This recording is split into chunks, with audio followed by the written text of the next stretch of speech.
రాష్ట్రంలో సాగునీటి ప్రాజెక్టులపై అధికార పార్టీ ప్రతిపక్షాల మధ్య మాటల యుద్ధం నడుస్తుంది.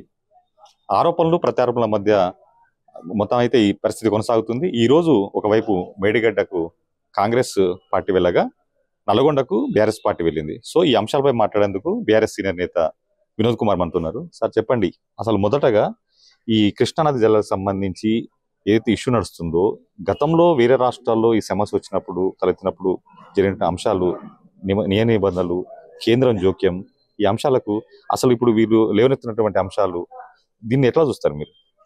దీనికి యాక్చువల్గా ఫస్ట్ మన హిస్టారికల్ పోతే ఏమిందండి, ఆంధ్రప్రదేశ్ రాష్ట్ర విభజన చట్టంలో కృష్ణా నదిపై ఉన్నటువంటి ఉమ్మడి ప్రాజెక్టులని ఎవరు నియంత్రించాలని చెప్పి చట్టంలో ఏం చెప్పిండ్రంటే కేంద్ర ప్రభుత్వం చూస్తుందని చెప్పిండ్రు. అందుకే కృష్ణా రివర్ మేనేజ్మెంట్ బోర్డ్ అని చట్టంలో చెప్పిండ్రు. అయితే 10 సంవత్సరాలు తెలంగాణ రాష్ట్ర ప్రభుత్వం కేసీఆర్ గారి నాయకత్వం ఉన్నటువంటి ప్రభుత్వాన్ని కూడా వాళ్ళు అడిగినరు. మేమేం చెప్పినామంటే ఆ రోజు లోపల కృష్ణా నది పైన నీటి పంపకం జరగలేదు. నీటి పంపకం జరిగిన తర్వాత మేనేజ్మెంట్కి అధికారం ఉంటుంది. ఈ మేనేజ్మెంట్కి అప్పచెప్తే ఎట్లా మేనేజ్ చేస్తావు నువ్వు?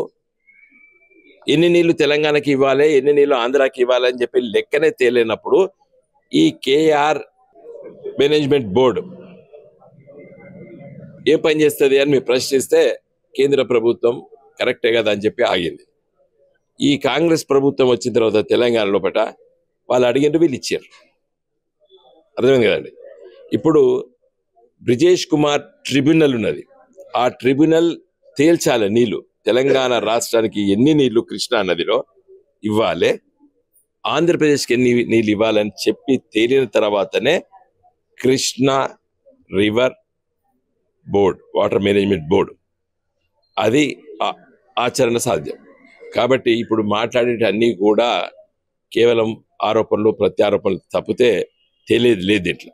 అంటే మీ పార్టీ స్టాండ్ ఏంటి కృష్ణా పరివాహక దానికి సంబంధించి?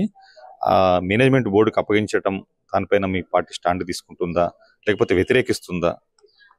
ఈ రెండు కూడా కరెక్ట్ కాదు. అస్సలు సంగతి దీనికి చాలా పెద్ద స్టోరీ ఉంటుంది. కృష్ణా నది పైన 2001-2లో జస్టిస్ బ్రిజేష్ కుమార్ అనేటువంటి ఒక సుప్రీంకోర్టు జడ్జిను ఆ ట్రిబ్యునల్ చైర్మన్ చేసిండ్రు.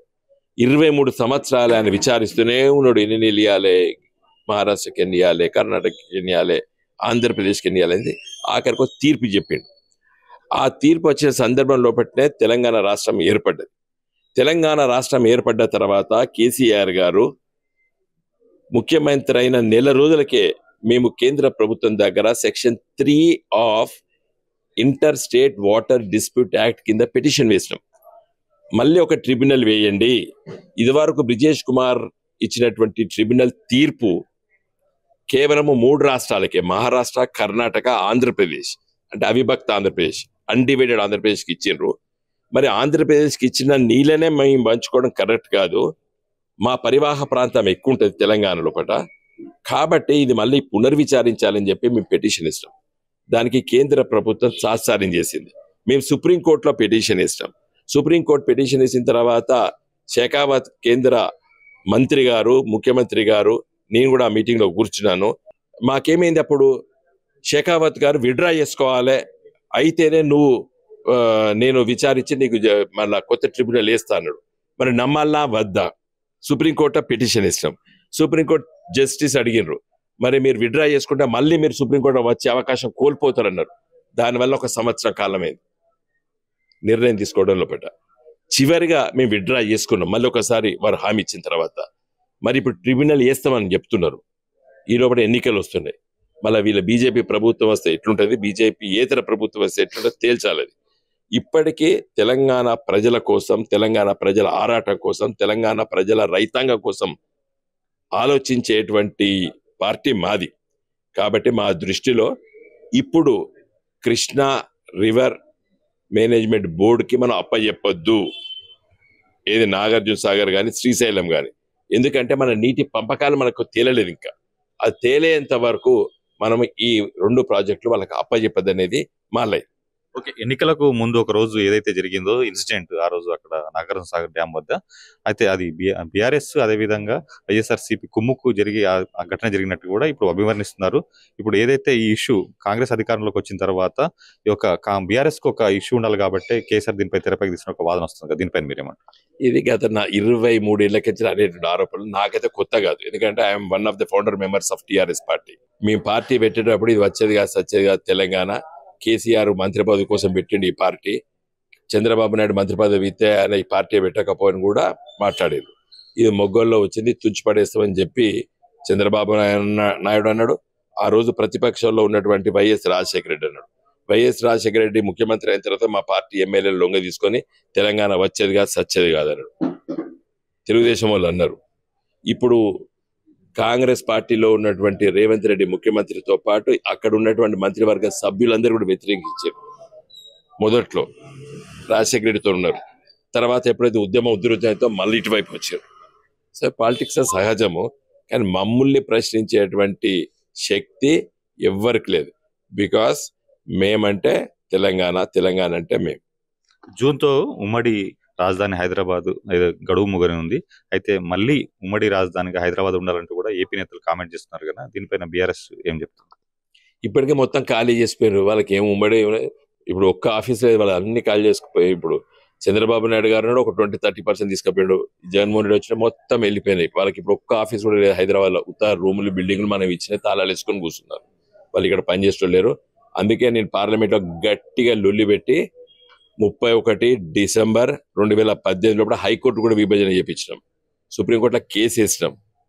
వీళ్ళకి ఎవరికి తెలుసు అంటే ఇలా హైకోర్టు కూడా డివైడ్ అయిపోయింది. ఆఫీసులన్నీ ఇప్పుడు హైదరాబాద్ లో ఆంధ్రప్రదేశ్ కు సంబంధించినటువంటి మన కేటాయించిన బిల్డింగ్లకు తాళాలు వేసుకొని కూర్చున్నారు తప్పితే ఎవరు లేరు. ఆల్రెడీ మెంటల్లీగా ఫిజికల్ గా డివైడ్ అయిపోయినాయి. ఆ అడిగే వాళ్ళు ఎందుకోసం అడుగుతుండ్రో నాకైతే అర్థమవుతలేదు. ఇక పార్లమెంట్ ఎన్నికలకు వస్తే కనుక ఏదైతే ప్రస్తుత ఎంపీ బండి సంజయ్ మీపైన ఆరోపణలు చేస్తున్నారు, గతంలో ఎంపీగా పనిచేసినప్పుడు కూడా నిధులు ఏం తీసుకురాలేదు, ఆయన వివరాలు కూడా చెప్పాలంటున్నారు. ఆయన పర్యటన కూడా ప్రతి చోట కూడా ఆయన వివరాలు చెప్తున్నారు కదా, దీనిపైన మీరు? ఇప్పుడు బండి సంజయ్ గారు చెప్పే వివరాలు, పోస్టర్లు ఊళ్ళలో అతికించండు, అవన్నీ కూడా జాతీయ ఉపాధి హామీ పథకం. అది ఎప్పుడు వచ్చిందండి? 20 ఏళ్ల కింద వచ్చింది. అది మన్మోహన్ సింగ్ గారి ప్రభుత్వం, సోనియా గాంధీ గారు నేషనల్ అడ్వైజరీ కౌన్సిల్ చైర్మన్ గా ప్రతిపాదించింది, చట్ట రూపంలో వచ్చింది. గా పైసలు ఈ ఊరికి గిన్ని జాతీయ ఉపాధి హామీ పథకాలు అని చెప్తున్నాడు. కానీ వాళ్ళు సొంతంగా నేను తీసుకొచ్చినది ఒక్కట్లేదు. ఆయనే పార్లమెంట్ సభ్యుడిగా చొరవతోని కరీంనగర్ పార్లమెంట్ ప్రజలకి 5 ఏళ్ళ లోపల 5 రూపాయలు తీసుకురాలి. తీసుకొస్తే ఏదో చెప్పని చెప్పండి. చొరవతోని నేను చెప్తా. ఇలా స్మార్ట్ సిటీ కరీంనగర్ పెట్టించిన 1000 కోట్లు పట్టుకొచ్చి నా చొరవతోని ఇలా మూలబడ్డటువంటి హైదరాబాదు కరీంనగర్ ప్రజల కలలు ఏది రైల్వే లైను ఇలా మనోహరాబాద్ కొత్తపల్లి రైల్వే లైన్ సిద్దిపేట వరకు వచ్చింది.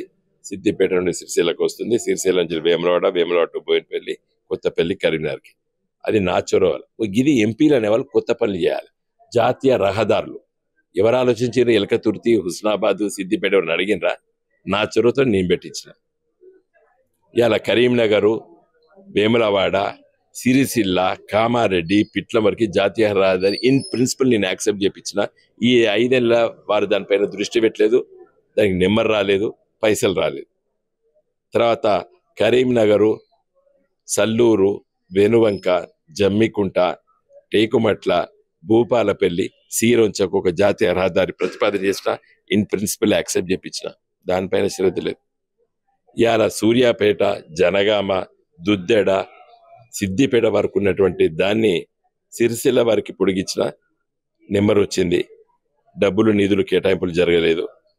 తర్వాత సిరిసిల్ల నుండి వేములవాడ మీదికెళ్ళి చందుర్తి, అదేవిధంగా కతలాపూరు, కోరుట్ల వరకు దాన్ని పొడిగించాలని చెప్పి ఇన్ ప్రిన్సిపల్ యాక్సెప్ట్ చేయించిన. దాంట్లో చర్యలు. సో జాతీయ రహదారులు నేను ఎస్సీ ఆఫీస్ ఇక్కడ ఆర్ఎండ్బి ఆఫీస్లో పెట్టి నేనే ఇనాగ్రేట్ చేసిన, కత్తిరించిన రిబ్బన్. ఇలా దుమ్ము బట్టి తాళం వేసుకున్నారు, పట్టింపులు లేవు. నవోదయ విద్యాలయాలు కొత్త జిల్లాలు ఏర్పడ్డాయి, దాని గురించి మాట లేవు. IIIT వాళ్ళ మంత్రి ప్రకాష్ జావడేకర్ దగ్గర తిరిగి తిరిగి తిరిగి ఒప్పించిన, నేను ఓడిపోయినా, మళ్ళీ దాన్ని ఎవరు పట్టించుకోలేదు. ఇట్లా చెప్తే ఇంకో 20-25 చెప్తా. అంటే గతంలో జరిగిన ఎన్నికల్లో నీళ్లు నిధులు నియామకాలు అదే విధంగా గతంలో జరిగిన అభివృద్ధిని కంటిన్యూ చేయాలంటే బీఆర్ఎస్ ఓటేయాలంటూ మీరు ప్రజల ముందుకు వెళ్లారు. ఈసారి పార్లమెంట్ ఎన్నికల్లో ఏ నినాదంతో మీరు ప్రజల వద్దకు వెళ్ళనున్నారు? తెలంగాణ ప్రజల హక్కుల్ని రక్షించాలంటే, తెలంగాణ రాష్ట్రం అభివృద్ధి చెందాలంటే గొంతు చించుకొని పార్లమెంట్లో మాట్లాడేటోళ్ళు, కేంద్ర ప్రభుత్వ మంత్రుల దగ్గరికి అధికారుల దగ్గరికి తెలంగాణ కోసం ఆరాటతో తిరిగేటువంటి ఎంపీలు తెలంగాణ ప్రజలకు గెలిపిస్తే తెలంగాణ రాష్ట్రం బాగుపడుతుంది.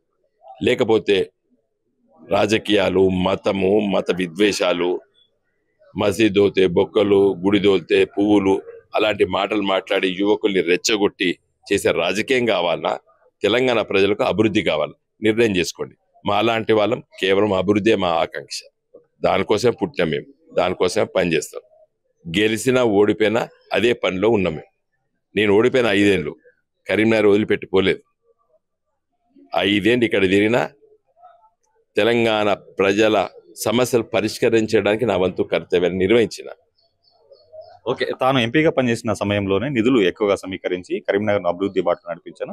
అదేవిధంగా తెలంగాణ ప్రజలు ఏదైతే హక్కులు అదేవిధంగా అభివృద్ధికే ఓటేయాలని చెప్పేసి కూడా వినోద్ కుమార్ చెప్పారు. కెమెరామెన్ కిషోర్తో రామకృష్ణ, ఐడ్రీమ్ న్యూస్, కరీంనగర్ నుంచి.